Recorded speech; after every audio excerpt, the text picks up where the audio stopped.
years here in the community. We've been residents of Collin County for almost 18 years, so for me it's very personal. This is where my family and friends are.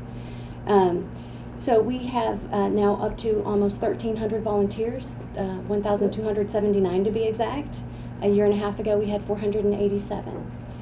One of our primary goals would be, as Kelly had mentioned earlier, to help distribute this strategic national stockpile if there was a bioterrorist event, or it could be a hurricane like Katrina, or some catastrophic event like a tornado cutting a swath through Collin County, where medical supplies or things were needed. We would open up point of dispensing sites throughout the county, and we pre-designated our primary sites are the major high schools throughout the area. And we would have these volunteers that live within Collin County go and help staff these high schools to be able to distribute those supplies or prophylaxis if it was needed in the form of antibiotics. We're funded, and I work under the Public Health Emergency Preparedness Act, or grant, which is from the Central the Centers for Disease Control. It's a CDC grant, which is a federal grant provided for that exact purpose, to prepare our communities to be resilient and strong in the event that anything were to happen. One of the other things that we've done, because as they prepare to help in this event, these people have a very big volunteer heart and want to help while we're not having an emergency or disaster. So we've been doing some exciting things, reaching out to the community, trying to partner with Meals on Wheels to reach some of our homebound folks, which goes along with my other responsibilities as the bioterrorism city planner. I'm in charge of writing some of the plans for the county to help us respond in the event of an emergency or disaster. And one of my babies is the special needs populations. So those vulnerable residents that we have that are either elderly or fragile or have would require us any additional assistance in an emergency or disaster, that falls under that special needs populations umbrella. So we are partnering also with some home health agency nurses to take them emergency information packets that have communication plans and checklists of things that they should have in order to be self-reliant for 72 hours, as well as we give them a little emergency preparedness kit that provides flashlights, radios, emergency blanket, ponchos, water, MRE bars, just some very basic things that they probably might not be able to gather on their own, to at least get them distributed out there in the county. So we are busy, yes, and that's what I say. It's every family that we're able to prepare in this way is one less family, hopefully, or individual that will have to worry about in an emergency or disaster, and in turn can actually hopefully be helping their friends and neighbors as well. So these folks are here based in the community. I do have some that, for example, I live in Frisco but across the county line, so I'm actually a Denton County resident. But we have several like that are across the Dallas County line, and there's no restriction. They can still join our MRC, or Medical Reserve Corps, and assist us. Many of our volunteers also volunteer for the Red Cross or the Salvation Army or Citizens on Patrol. They volunteer for many organizations, so there's no limit on that. We also, now about 3/4 of our volunteers are non-medical, even though it's called the Medical Reserve Corps, and about 1/4 of them are medical.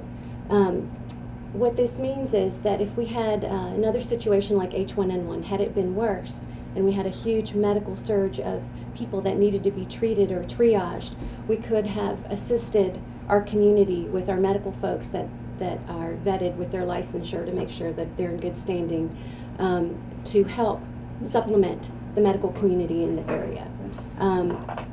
Besides working in the hospital, I had the privilege to be a school nurse for 2 years, which was great because I'm tapped into that network with our school nurses, and in the event that we had a major incident, the high schools would be closed, or all the schools would be closed probably in that event anyway, and we have the resources of all those school nurses, many of whom are members of the Medical Reserve Corps, to assist the medical community, whether it's in alternative care centers or in helping in the hospitals as well. I'm not reading this slide to y'all. If you see any questions as I'm talking. Well, yes. It's kind of a minor question, but since Sure. you never know when an emergency like this is going to come up, it sounds like you're very well prepared. Even your emergency bars have shelf lives. And yes. we don't have any emergency. Do you have just instant access to somebody who's constantly reproducing? Do you store them? Do you store them in air-conditioned places? What? Yes, we do have. We actually just acquired our third storage facility here in Collin County, where we keep emergency supplies. We call them, as I had mentioned, the point of dispensing sites. The high schools or the schools that we would use, whatever building. We So call what do you those do to pods. recycle, Well, we which call those could pods happen. for short, and we have pod kits that we keep those. They are not set out in those places. We have control of all of those in a climate-controlled storage facility, and that's one of the things that Caitlin and I have been doing many of these hot days. It was actually a nice place to be. Yeah, that's especially with water and plastic bottles. Oh yeah. As a matter of fact, one of the things we were just resupplying is our medical kits, because we have kits that are non-medical and medical to be deployed to each of these pod So centers. you recycle, keep track of expiration dates Right. recycle? We have to. Yeah, you know, I would as think so, yeah. you know, as a nurse, you can't. An alcohol wipe that's dry is of no use to me, or a Band-Aid that won't stick. Yeah. So we have to I go was through looking those. more about the food, yeah. Right. Well, we don't keep food per se. thought Now, you said the emergency bars. MRE bars, and, Yeah. and there's a military man who can tell you how long those Right. last. Probably 100 years. Right. They're not food that is. No expiration? Right. Yeah, Well, I mean or like they're 25 so years or something like processed. I that, mean right. they're protein bars. Yeah, I mean Because it's I had like some from 30 years. Y2K that I kept in my house. Right, and, And they were not good when I opened Oh, them. It was okay. 10 years later, so that's why I wondered. Well, now we don't keep canned food and things like that. These are strictly MREs, meals ready to eat, military That's what I'm grade. talking about. It did Military have an grade. expiration, and I don't know if there's a date on it. Oh, okay. Yeah, and we don't. Because I You tried to know, eat one. and honestly, we don't have enough for the entire county, unfortunately, which Yeah, is well, sure. why, You can't afford it. our emergency preparedness Yeah. teaching and education is so vital and important. People need to get out there and prepare for their families. Well, Yes. that's on my list of things to do, so maybe I could coordinate with you, Oh, because I've I got would love to. a street of 25 homes, and I was Exactly. wanting to do like a protocol on my street and try to get our little town of Murphy to get other people to do that. That's a good idea. Absolutely. If I've got 3 weeks of water supply at my house and my neighbor comes up in the third day and says, I don't have any water, do you have any? There So you now go. I've got to sacrifice my family's supply right. because There you nobody go. else is. So almost for a done selfish that. reason, I want everybody to be Right. prepared so we can Exactly. together We're working on that have too in our longer. community, so that's- Yes. Is this similar to the CERT training, or is it? It's similar but different. And the CERT training is actually Community Emergency Response Team, and those are city-based. And I was going to tell you, in Murphy, and that's a wonderful idea. What they do is they train residents to do more of actually light search and rescue, more first responder type activities. The Medical Reserve Corps is not first responders. We are only activated when Judge Self says, the cities need help or the county needs help. We're not self-activated just because something happens. So once again, starting at the local level, the cities would take care of whatever issues and problems they have, and as they need more resources, then they would reach out to us. Okay. So we have actually many CERT members that also belong to the Medical Reserve Corps because they are trained in, once again, let's use that tornado example. If a tornado, hits a swath of Collin County, we expect them to help their own families and immediate neighbors and friends first. Then once everybody's stable and secure, they can report to the high school to help hand out water and blankets or food or whatever might be needed. So we work very well together. As a matter of fact, my husband and I are planning to take it in Frisco in the fall. And they divide up by, I think they have captains, block captains or street captains to look over one another, which just goes exactly with what we're trying to Does achieve. this go hand in hand with the crime watch or not? That's something, Whatever they do different, locally, but yeah. Okay. but similar. This is one of the clinics that we did for H1N1. We were able to run 3 clinics, as Kelly said. We were able to vaccinate about 1,020 residents of Collin County that didn't have the means or resources to get it from those other 68 locations, and that's on top of the private providers that had vaccine as well. We don't talk about how many of them had it, but that's what happened in Collin County, why we didn't receive thousands and thousands of doses at the county level, because the private providers, the private sector, got those vaccinations to give to their patients. And then in addition to that were the 68 locations where residents could go and get the vaccine. So to fill the need for the ones that weren't able to do that, we did the clinics. So that was Yes. also under the county commissioner's court directive, the vaccinations, the health clinics, Yeah, they're the ones who said, we need to do this. Yeah, they accepted the grant award and then the plan for distribution. There was a specific grant that was awarded from the CDC. It was called the PHER grant, Public Health Emergency Response Preparedness Grant, which were funds that were distributed throughout the entire country just for H1N1. How much was Because that, do you know? I don't off the top of my head. I think it was, I think we received like 1.2 million and we spent like under 100,000. Yeah, very little. There you And- go. and- Spend it again. That's That's right. Another That's the way I think. And, We're very conservative the way in Collin County. The I'll way note we did that. that is, I think Jason Langer, we put our heads together and said, hey, none of these pharmacies are getting vaccine. We're getting the vaccine. Let's leverage that relationship, and then there's more places in Collin County that people can go that's on their street corner, and then they just charge a minimal fee, and we provide them the vaccine, which they could do.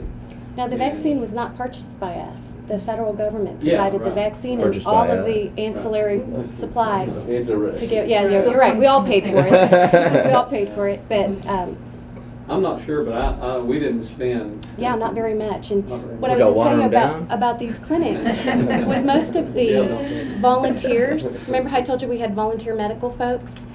They were the ones who were screening and vaccinating these patients for free. Most of these people have full-time jobs, and they still came and helped. Now, we did supplement with some agency nurses, but that's why we incurred such little cost, because it was people that wanted to help their own communities.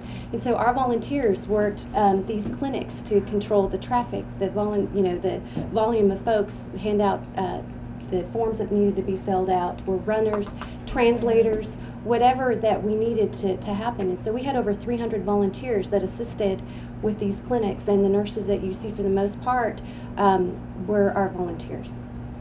Yeah. Can we, before we leave, can we get a copy of an ingredient sheet for the specific vaccine that y'all gave out?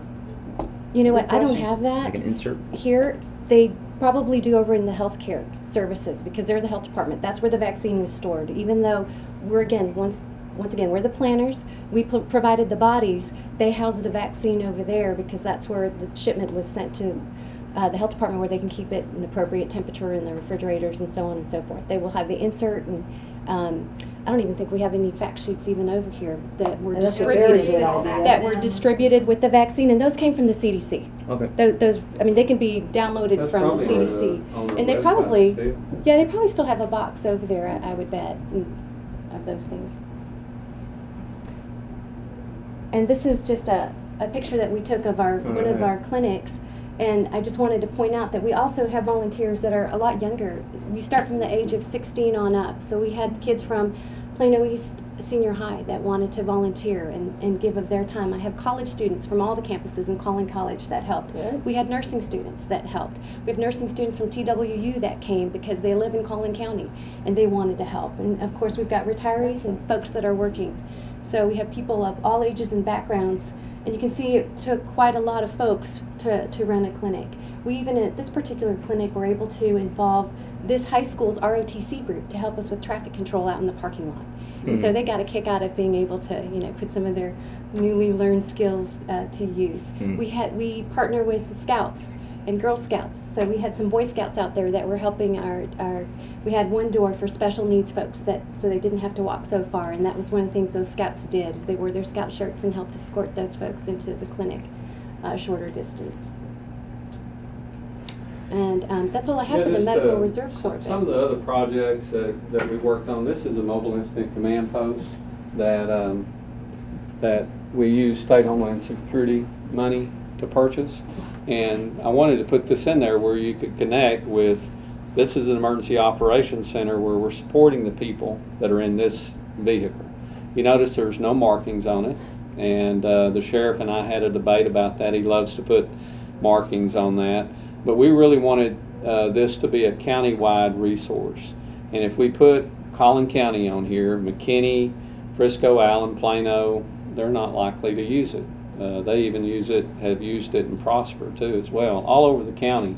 This also has been deployed during Rita. It was the facility that they operated out of in Rita down on Galveston Island.